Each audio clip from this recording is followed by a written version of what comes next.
Hey everybody. So this is a technique we went over in class the other day, and I thought it'd be good for you guys just to have the video for reference.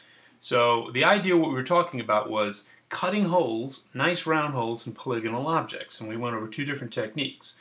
This technique was based on a center vertice of 4 polygons, the common vertice. The other one was booleans, okay?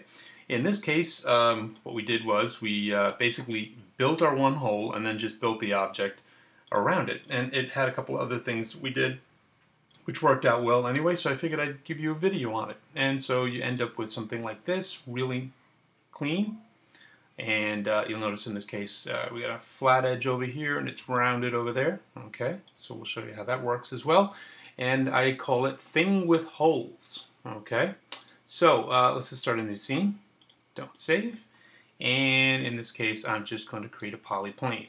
So what we have is a regular polyplane with a 4 polys and 1 single common vert. This technique is based on chamfering that center vert and then building out our additional faces so we have quads, a nice quad shape all the way around. Okay, so what I'm doing here is I'm in sub-object mode, select the vertice.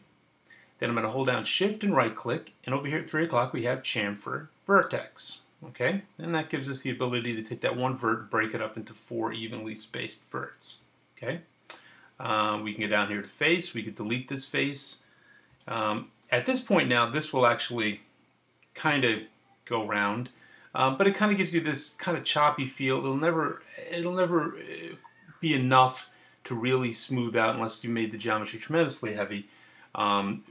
If you're in games, 6 sides might work, soften the normals on the sides and you could get away with it. But if you're doing something that you really wanted to look nice and be of a higher quality, the likelihood is that you're going to want at least 8 sides on an opening, an octagon-like opening, to provide you that round shape. Okay? So in this shape, what I'm going to do is I'm going to just grab these, and we're going to make this bigger anyway. So I want this to be kind of like that big. Well, it's kind of tremendously big. Yeah, that's all right. That'll do. Maybe a little bit smaller, something like that. Okay.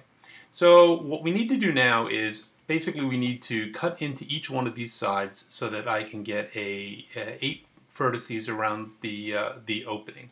And what we'll do is we'll go back into here, and this is my 2014. So we still have access to, if we hold down Shift and right click. In split, we have interactive split and split poly tool. These have been supplanted in 2015 with the multi-cut tool, which is actually pretty cool, but I happen to be in 14, so there you go. I way prefer, like most people, split polygon way over interactive when those two were the only choices we had. So anyway, what we'll do is we just need to grab an edge, and I can actually just slide my first point all the way down to the end, just basically slam it into the end, and now it wants to know where to go. So over here I basically want to split there, and it'll snap like that right to that center point. Now whether it snaps or not is going to be based on your settings over here. So you can set the number of divisions. If we have this by default is set to 1, it will snap in the midpoint of an edge as we cut across, and that's why that worked. But you can experiment with that. Maybe you want to cut it into quarters or fifths, or if you're in my 2015, it's not even an issue anymore, so I wouldn't lose sleep. Okay, so I right-click to finish that first cut. So we're going to go down here and then click on this, and again it'll snap. Right-click, Shift again here. Hang on, misplaced that. Snap that right there. This goes to here, and then that snaps. And last but not least, that goes there, and that snaps. And now we have our 4 bits. I'm going to tap Q to get out of that tool, go to Vertex mode, and I'm going to grab, oh, I missed one. Back in here. Riddle me that, Batman. Didn't even realize I missed this. There you go. Much better than now. Okay. So we'll go back in here and go to Vertex. Grab our 4 vertices that we just added in. Since we're here, let's go to the top tool. I'm going to grab scale and just scale these out. Now you could eyeball this and you'll get pretty close. It'll look pretty good. You could bring in a cylinder and do snapping. As a matter of fact, it's actually a pretty good technique. There are times when you'll absolutely want it to be correct. So if you have a moment, I'll show you that. It's actually a pretty cool technique. Let's just go to perspective for a second. So you have this here. And what I'll do is I'll bring in a poly cylinder. And I'm going to take this down to 8 sides and maybe the radius up to 3, something like that.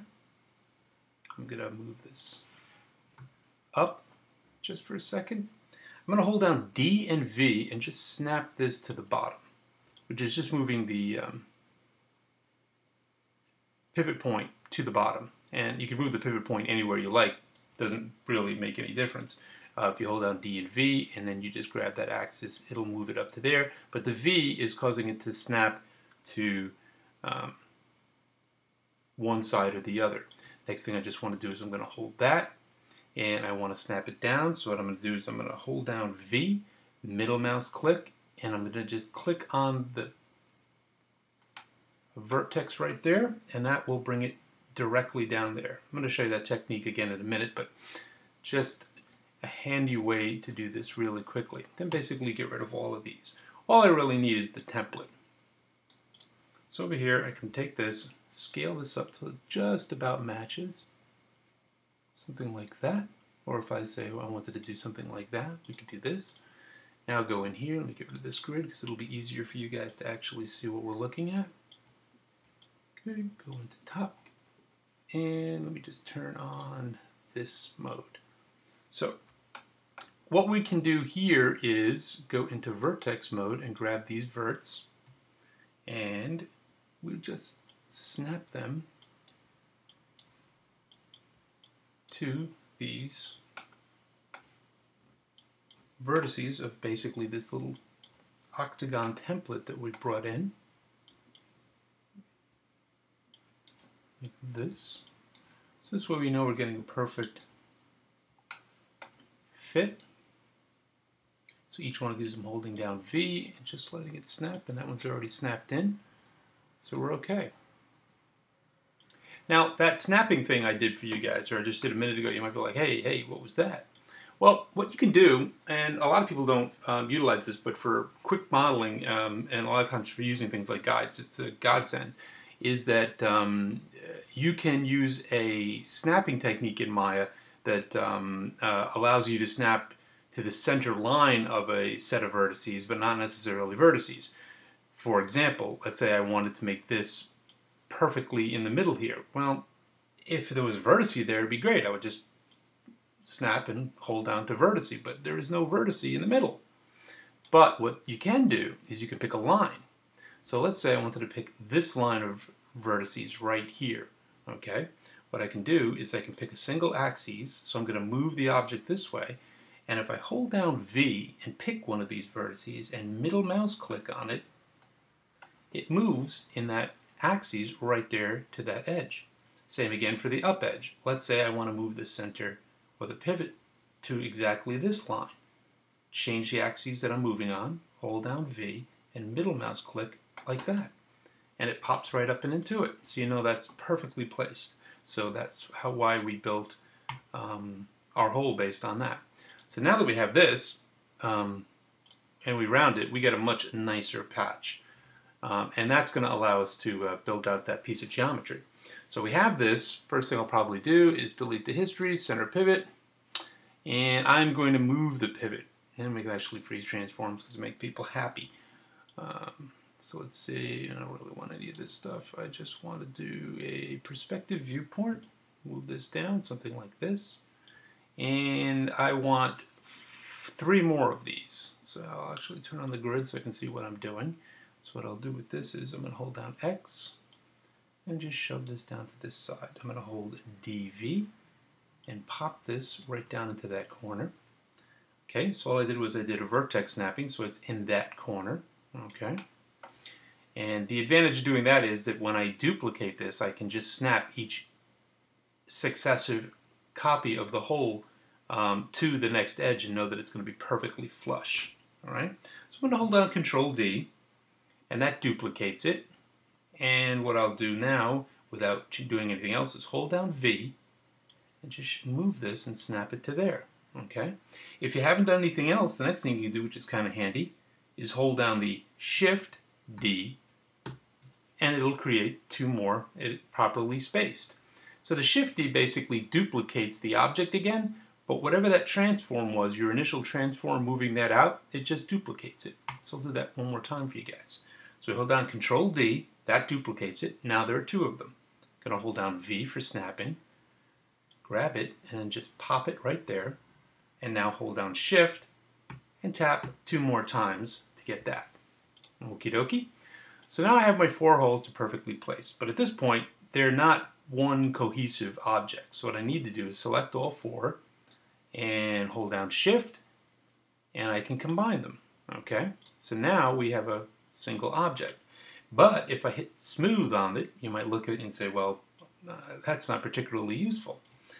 If you think about it for a moment, what we have here is we have overlapping vertices, but that have not been welded. So in this case, I can see that there is one vertex here, but there are two vertices here, as is there are two vertices here and two vertices here, and same on this side. So what we need to do is we need to duplicate or merge those verts. So in this case, what I can do is I can grab all of this, and I can Shift, right-click, go to Merge Vertices, and Merge Verts. So in this case now, I can see this is one. If you're wondering where you get this, it is under Display, Heads-Up Display, and it's Poly Count. It's actually a very, very handy tool.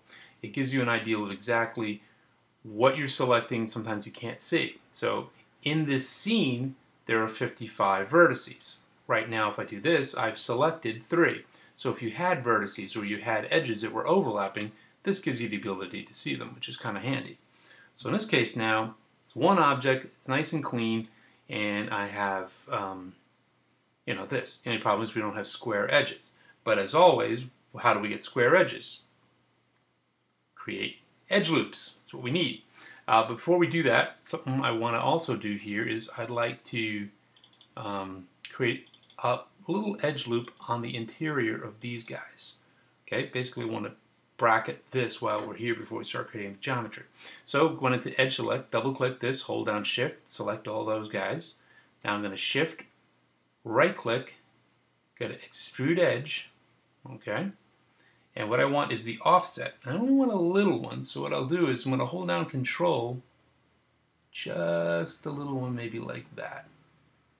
Something like that, maybe. Okay? I can do them all at one time. Okay? Great. So the next thing I want to do is I want to select the entire exterior edge. Okay? And again, I'm going to tap G for my extrude. I'm going to hold down Control, and I'm going to use offset one more time, and I'm going to bring this out just about the same. Just that little bit. And that'll give me just a little bit of an edge. Okay? So in theory, you're thinking we're good to go, but we're not really good to go yet. We have a nice edge loop on the outside and on the interior, but to get those edges clean, the corners, what we're going to need to do is protect the corner not only this way, but this way. So, excuse me, what we need to do is go back into the Insert Edge Loop tool.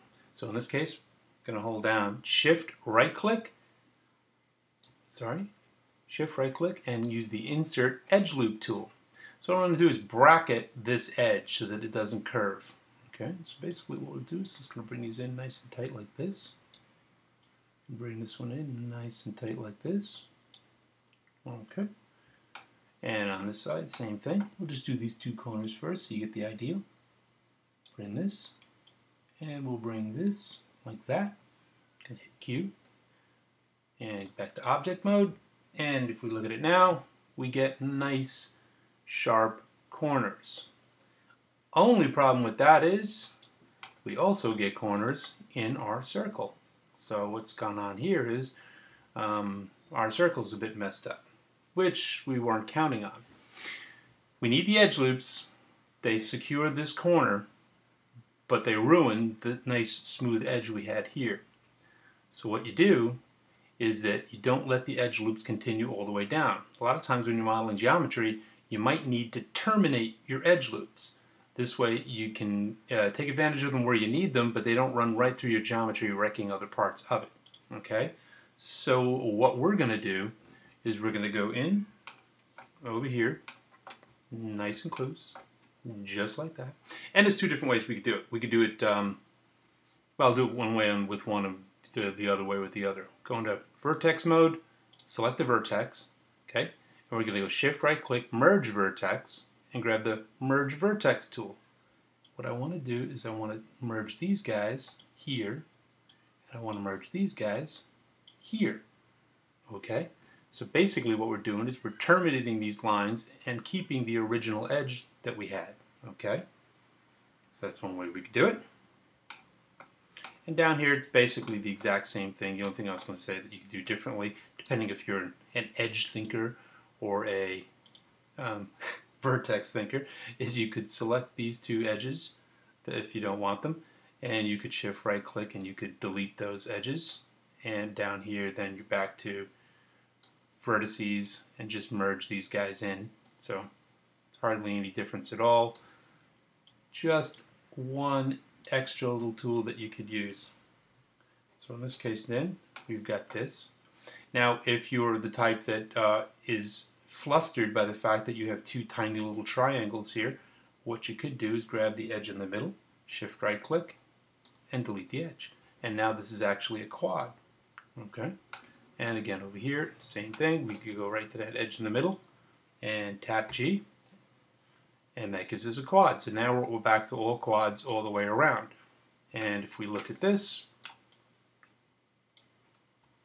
and we hit that, we get the nice smooth circle that we had originally, and we get the sharp edge. Okay?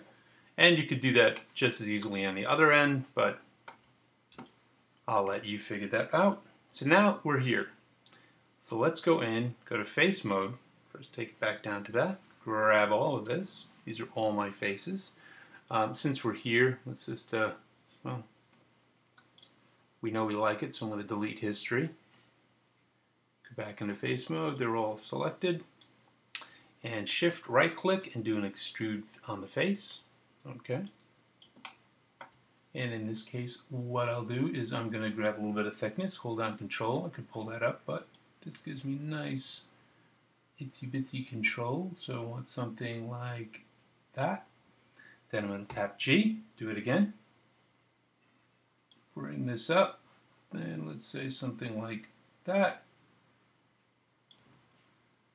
Tap G one more time, and bring this up just that little bit. Okay, then we have this object, and if we hit F3, clink it off, and we can turn off the shaded edges. There you go. So we end up with, and just for smoothness sake, we'll hit Control A, go in here, and take your subdivision up to 3 so you can see it nice and crispy, crunchy, smooth. So in that case, there you go. We got nice machined looking edges. They'll catch light really nicely. And we even have this smooth edge on the other side. So if you wanted this smooth edge, you could keep it. If not, you could just do the treatment exactly the same way we did here. But there you go. So creating small round holes or creating round holes in polygonal objects, you can do it and make them look terrific. And I hope that helps, and have a great day.